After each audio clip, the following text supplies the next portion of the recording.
सावी zone मराठीमध्ये मी सावी तुमचं खूप खूप मनापासून स्वागत करते. आज मी तुम्हाला ब्रेड आणि बटाट्याचा खमंग कुरकुरीत नाश्ता बनवून दाखवणार आहे. हा नाश्ता करायला खूप सोपा आहे आणि खायलाही तितकाच चविष्ट लागतो. चला तर मग आता वेळ न घालवता लगेच रेसिपीला सुरुवात करूयात. नाश्ता बनवण्यासाठी सुरुवातीला मी इथे उकडलेले 4 बटाटे साल काढून घेतलेत. नाश्ता तुम्हाला किती प्रमाणात बनवायचा आहे त्यानुसार तुम्ही बटाट्याची क्वांटिटी कमी अधिक करू शकता. आता अशा प्रकारे आपल्याला स्मॅशरच्या सहाय्याने बटाटे स्मॅश करून घ्यायचे आहेत. बटाटे तुम्ही किसणीने किसूनसुद्धा घेऊ शकता. फक्त बटाटे किसत असताना आपल्याला एकदम छोट्या किसणीचा वापर करायचा आहे. म्हणजे मग बटाट्याचा आपल्याला एकसारखा लगदा मिळतो. तर तुम्ही पाहू शकता 4ही बटाटे मी स्मॅश करून घेतलेत. आता हे बटाटे आपण थोडा वेळ असे साईडला ठेवून देऊयात. आता इथे मी ब्रेडच्या 4 स्लाईस घेतलेल्या आहेत. हे माझ्याकडे शिल्लक राहिले होते. तर या शिल्लक ब्रेडचं काय करावं हे मला सुचत नव्हतं. तेव्हा माझ्या मुलानं सांगितलं की यापासून काहीतरी खमंग कुरकुरीत नाश्ता बनव. हा नाश्ता मी घरामध्ये जेव्हा बनवला तेव्हा नाश्ता सर्वांना खूप आवडला. तेव्हाच मला वाटलं की ही रेसिपी तुमच्यासोबतसुद्धा शेअर करावी. ही रेसिपी तुम्ही जर एकदा बनवून खाल्ली तर मी गॅरंटी देते तुम्ही शिळ्या किंवा शिल्लक ब्रेडपासून हा नाश्ता न बनवता रोज मार्केटमधून ब्रेड आणून त्याचा मस्त असा हा नाश्ता बनवून खाल. तर तुम्ही पाहू शकता 4ही ब्रेडचे मी तुकडे बनवून घेतलेत. आता आपल्याला छोटं मिक्सरचं भांडं घ्यायचं आहे आणि त्यामध्ये ब्रेडचे तुकडे घालायचे आहेत. कारण मिक्सरला आपल्याला ब्रेडचा बारीक चुरा तयार करून घ्यायचा आहे. आता मी याचा बारीक चुरा तयार करून घेते आणि नंतरच तुम्हाला भेटते. आता तयार चुरा आपल्याला या बटाट्यामध्येच घालायचा आहे आणि राहिलेला ब्रेडचा चुरा देखील याच पद्धतीने बनवून घ्यायचा आहे. आता यामध्ये आपल्याला एक मोठा चमचा कॉर्नफ्लॉवर टाकायचं आहे. हे कॉर्नफ्लॉवर तुम्हाला किराणा मालाच्या दुकानात अगदी सहज मिळेल. आता चवीपुरतं मीठ टाकायचं आहे. 1 चमचा चिली फ्लेक्स टाकायचे आहेत. 1 छोटा चमचा भाजलेल्या जिऱ्याची पावडर टाकायची आहे आणि हे सर्व साहित्य आपल्याला छान मिक्स करून घ्यायचं आहे. म्हणजेच याला आता आपल्याला मस्त मळून घ्यायचं आहे. हा नाश्ता बनवताना खूप कमी साहित्य आणि खूप कमी मसाले लागतात. कमी साहित्यामध्ये आणि कमी मसाल्यामध्ये हा नाश्ता खूपच टेस्टी बनतो. तुम्हाला जर माझी आजची रेसिपी थोडी जरी आवडत असेल तर रेसिपीला लाईक शेअर करा.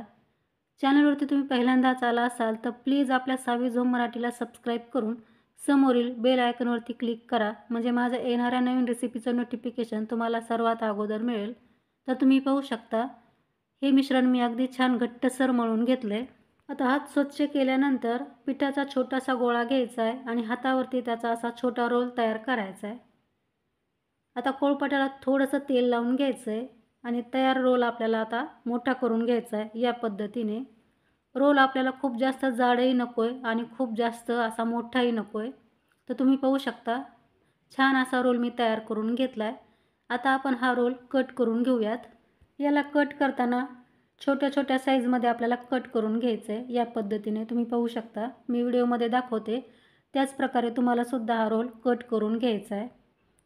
आता आपण याला असं थोडंसं साईडला ठेवून घ्यायचं आहे म्हणजे यावरती आपल्याला छान डिझाईन तयार करून घेता येईल. आता काट्याचा चमचा घ्यायचा आहे आणि याला असं थोडंसं प्रेस करायचं आहे. तर तुम्ही पाहू शकता किती सोपा आहे हा नाश्ता बनवायला. बनवायलाही सोपा आहे, चवीलाही खूपच टेस्टी लागतो आणि दिसायलाही एक नंबर. तर पहा खूप सुंदर आपला हा नाश्ता तयार झाला आहे. आता राहिलेला नाश्तासुद्धा मी याच प्रकारे बनवून घेते. नाश्ता बनवून झाला की लगेच आता आपल्याला हा तळून घ्यायचा आहे. तळण्यासाठी मी इथे तेल अगोदरच गरम करायला ठेवलं होतं. तेल आपल्याला चांगलं गरम होऊ द्यायचं आहे आणि नाश्ता सोडताना फ्लेम आपल्याला मीडियम करायची आहे. मीडियम गॅसवरती हा नाश्ता आपल्याला मस्त तळू द्यायचा आहे. थोड्या वेळ नाश्ता तळल्यानंतर तो आपोआप अशा पद्धतीने वर येतो. तेव्हा आपल्याला हा नाश्ता हलक्या हाताने अलटपलट करून घ्यायचा आहे. आतासुद्धा आपल्याला गॅस मिडियमच ठेवायचा आहे आणि मिडियम गॅसवरती अलटपलट करून मस्त सोनेरी रंगावरती हा नाश्ता तळून घ्यायचा आहे. तर तुम्ही पाहू शकता नाश्त्याला खूप सुंदर रंग आला आहे. नाश्ता मस्त हलका कुरकुरीत झालेला आहे आणि संपूर्ण नाश्ता आपला मस्त फुलला आहे. आता हा नाश्ता आपण लगेच बाहेर काढून घेऊयात. खूप सुरेख नाश्ता तयार झालेला आहे. खायलाही खूप टेस्टी लागतो. नक्की ट्राय करून पहा आणि कसा झाला हे मला कमेंटमध्ये सांगायला विसरू नका. तर तुम्ही पाहू शकता एक नंबर हा नाश्ता तयार झाला आहे. आता राहिलेला नाश्तासुद्धा याच पद्धतीने तळून घ्यायचा आहे. तुम्ही पाहू शकता संपूर्ण नाश्ता मी बनवून घेतला आहे. खूप सुंदर नाश्ता तयार झाला आहे. तयार नाश्ता तुम्ही सॉससोबत सर्व करू शकता. किंवा गरमागरम चहासोबतसुद्धा स्नॅक्स म्हणून सर्व करू शकता. खायला भन्नाट लागतो. तर ट्राय करून पहा आणि रेसिपी तुम्हाला आवडली तर रेसिपीला लाईक, शेअर करा. तर लवकरच भेटू आणखी एका अशा छानशा रेसिपीसह. तोपर्यंत मस्त खा आणि हेल्दी राहा. धन्यवाद.